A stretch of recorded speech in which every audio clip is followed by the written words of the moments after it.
Friends, structure of atom കെമിസ്ട്രിയുടെ first unit. ഇതിൽ നിങ്ങൾ അറ്റോമിക് മോഡൽസ് പഠിച്ചിട്ടുണ്ടാവും. നമുക്കൊന്ന് റിവൈസ് ചെയ്താലോ? നമ്മൾ 5 അറ്റോമിക് മോഡൽസിനെ കുറിച്ച് പഠിച്ചായിരുന്നു.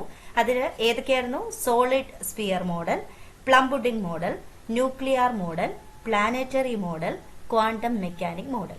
ഓരോന്നായിട്ട് നോക്കാം. ഒന്നാമത്തേത് സോളിഡ് സ്ഫിയർ മോഡൽ. ആരായിരുന്നു പ്രപ്പോസ് ചെയ്തതെന്ന് ഓർക്കുന്നുണ്ടോ?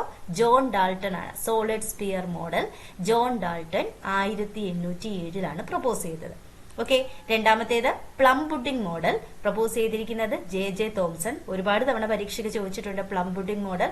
പ്ലം പുഡിംഗ് മോഡൽ എന്ന് പറയാറുണ്ട്, റൈസിൻ പുഡിംഗ് മോഡൽ എന്ന് പറയാറുണ്ട്, വാട്ടർമെലൺ മോഡൽ എന്നും ഒക്കെ പറയാറുണ്ട് കേട്ടോ. തോംസന്റെ പ്ലം പുഡിംഗ് മോഡലിനെ 1898 പ്രപ്പോസ് ചെയ്തിരിക്കുന്നത്. മൂന്നാമത്തെ മോഡലാണ് നമ്മൾ പറഞ്ഞ ന്യൂക്ലിയർ മോഡൽ പ്രപ്പോസ് ചെയ്തിരിക്കുന്നത് റൂദർഫോർഡ്, ഏണസ്റ്റ് റൂദർഫോർഡ് 1911. നാലാമത്തേത് planetary model. Planetary model propose ചെയ്തിരിക്കുന്നത് നീൽസ് ബോർ ആണ് 1913. ഏറ്റവും അവസാനത്തെ ക്വാണ്ടം മെക്കാനിക്കൽ മോഡൽ പ്രപ്പോസ് ചെയ്തിരിക്കുന്നത് ഷ്രോൺജർ ആണ്. Okay, Erwin Schrodinger. Okay, thank U.